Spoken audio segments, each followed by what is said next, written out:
e-learning n'est pas installé sur votre tableau, cliquez sur le bouton bleu en bas du tableau de bord nommé Installer plus d'applications. Et cliquez sur l'outil appelé Nouvel e-learning. Et cliquez sur le bouton bleu Ajouter pour l'ajouter sur votre tableau de bord des outils. Entrez par ici. Dans la page d'accueil, vous pouvez créer un nouveau cours. Vous n'avez pas de limitation en nombre de cours. La limite ce sont les 10 gigaoctets du compte. Vous pouvez créer une traduction de l'interface apprenante.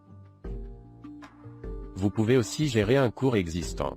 Nous allons créer un cours. Vous êtes guidé pas à pas en 3 grandes étapes. C'est vraiment simple. Éditez d'abord les informations de base de votre cours. Vous pouvez créer une nouvelle catégorie de cours, c'est pratique si vous avez plusieurs thèmes et plein de cours. Vous ajoutez maintenant l'icône de votre cours au format carré, sinon vous pouvez passer cette étape. Cliquez pour créer votre cours et éditer tous les détails, sinon vous pouvez revenir aux étapes précédentes. Voici la page qui contient les principaux paramétrages de votre cours. L'ergonomie a été pensée pour faciliter cette étape pas à pas. Si vous voulez rendre inaccessible ce cours, cliquez sur le bouton bleu qui deviendra gris pour désactiver votre cours sans le supprimer. Il est actif par défaut. Renseignez le nom, c'est le titre de votre cours. Renseignez la description, c'est l'information générale sur votre cours. Exploitez les options de cette barre d'outils pour bien mettre en évidence les informations importantes et pour insérer des liens cliquables. Vous pouvez copier-coller un texte déjà formaté depuis votre outil de traitement de texte ou depuis une page internet par exemple. Et puis la catégorie, vous pouvez ajouter les vôtres. C'est utile pour faciliter la recherche des thèmes de vos formations et pour les organiser.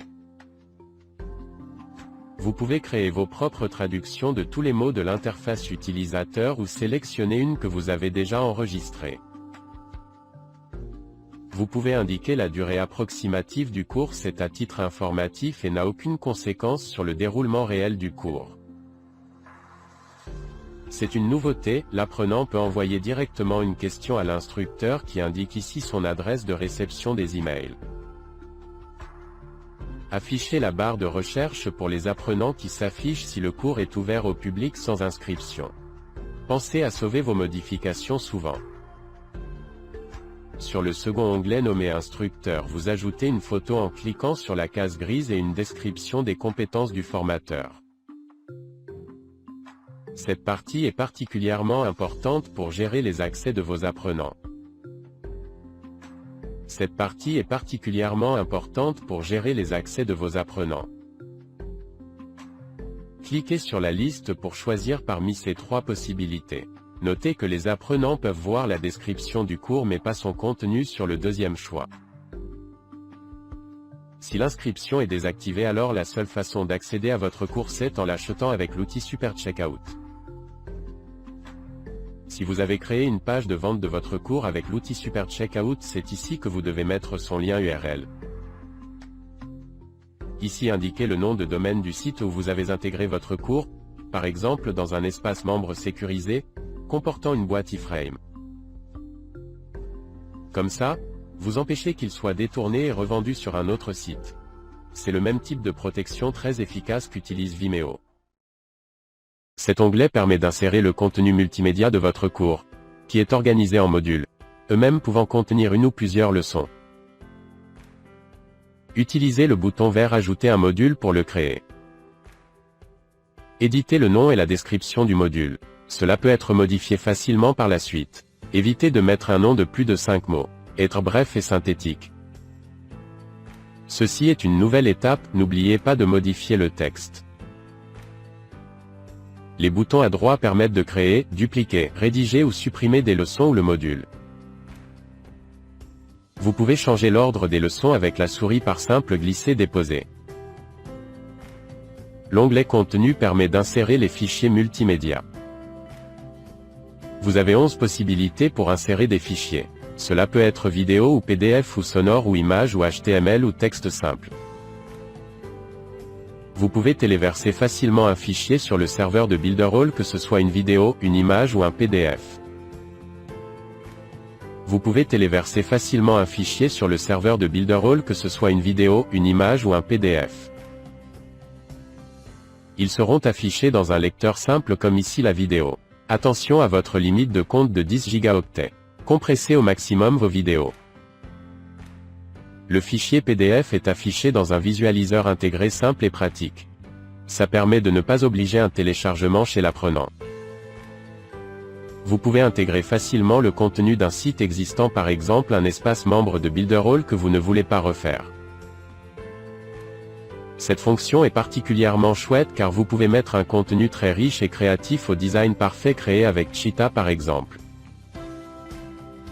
J'ai testé avec le site de mon partenaire belge Now.be et ça marche aussi.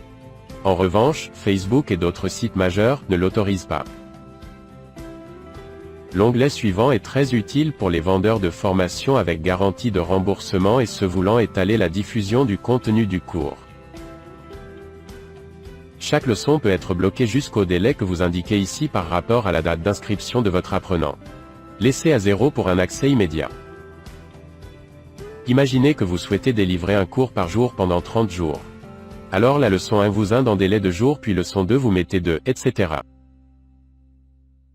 Imaginez que vous souhaitiez délivrer plusieurs leçons sur le même jour. Alors c'est simple, mettez le même chiffre pour toutes ces leçons. Attention, cette fonction nécessite que les apprenants s'enregistrent car les informations doivent être stockées pour le calcul. Les autres onglets liens, fichiers, testés, commentaires ne sont disponibles que si vous cliquez d'abord sur créer une leçon pour bien l'enregistrer. Ensuite, en rouvrant la leçon, vous pouvez ajouter des liens pour accéder à un site ou une autre ressource téléchargeable sur Internet. Renseignez les informations pour accéder au lien en lui donnant l'URL, et une description textuelle, qui aide l'apprenant à comprendre ce que c'est. Voici un exemple renseigné. Voici le résultat après enregistrement. Vous pouvez aussi joindre un fichier à télécharger. Suivez les indications, c'est facile, vous avez certainement déjà bien compris le mode opératoire. Les fichiers seront stockés dans les serveurs de Builderall. Voici un exemple de fichier envoyé à Builderall. Voici le résultat du lien cliquable Choral apprenant. Sur l'interface de l'apprenant, le poids du fichier à télécharger sera indiqué aussi. Il est possible de créer une évaluation de connaissances sous forme de questionnement. Nous verrons le fonctionnement dans un autre module. Vous pouvez ajouter une zone de commentaires libre pour vous et les apprenants. Elle est active par défaut. Vous pouvez écrire immédiatement des commentaires pour inciter vos apprenants à exploiter cet outil de partage pédagogique. C'est comme un chat. En plus des commentaires partagés avec tous, chaque apprenant a son propre bloc-notes enregistré dans son compte.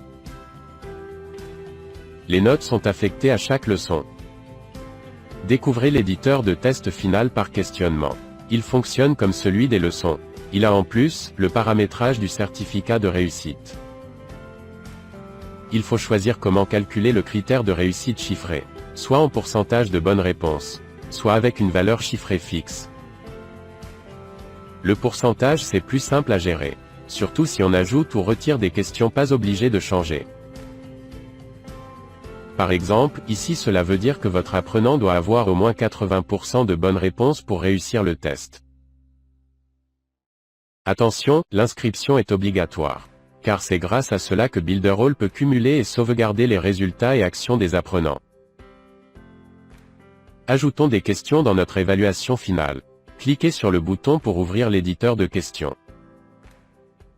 Vous avez 3 types de questions possibles, réponse courte, c'est du texte. Vrai ou faux, c'est binaire. Enfin, choix multiples comment dans les QCM classiques. Voici un exemple de question binaire fermée vrai ou faux. Vous pouvez ajouter un indice et donner la valeur des points gagnés à cette question. Laissez la valeur à 1 si votre critère de réussite est exprimé en pourcentage. L'éditeur de questions à réponse courte est une question ouverte où la personne doit trouver le mot exact. Donc faites court et simple. L'éditeur de QCM permet d'indiquer plusieurs choix et plusieurs bonnes réponses. Cliquez sur le texte vert, ajoutez une variante de choix. Pour diffuser un certificat, vous pouvez modifier le thème en couleur. C'est simple et rapide. Voilà, c'est terminé pour l'outil d'évaluation. C'est facile.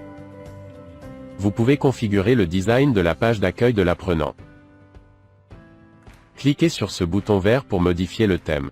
Une fenêtre va s'ouvrir pour afficher tous les paramètres de design.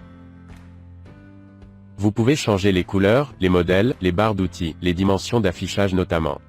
Cliquez sur les options pour voir le résultat.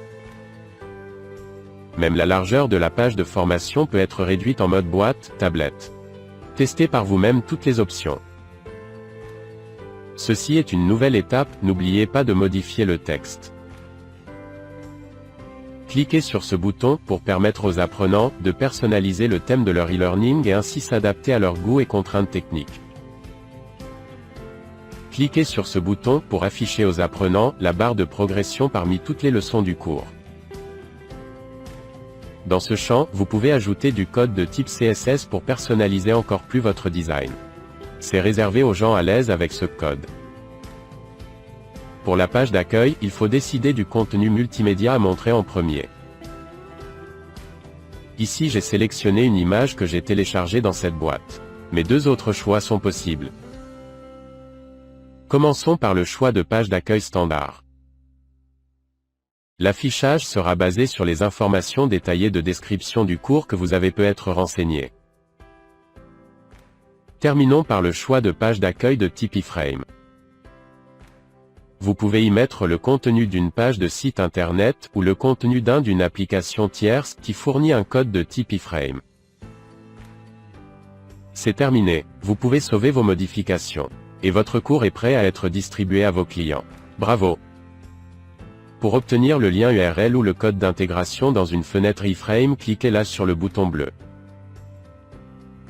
Pour copier en mémoire le code souhaité, cliquez sur le bouton vert. Vous trouverez ces codes aussi depuis le tableau de bord des cours. Cliquez sur le logo du centre de chaque cours. Et la fenêtre des codes apparaît également. Copiez le code iframe pour la placer par exemple dans un espace membre de votre site fait avec Cheetah. Dans Cheetah, créez votre page vierge et ajoutez un module iframe. Collez le code iframe dans la zone nommée Doc intégré. Ainsi l'e-learning apparaît sur la page du site dans la boîte. Il suffit d'agrandir pour le voir entier en cliquant sur le bouton plein largeur. Et voilà. Le cours e-learning est intégré à une page de site internet très rapidement et proprement grâce au code iframe.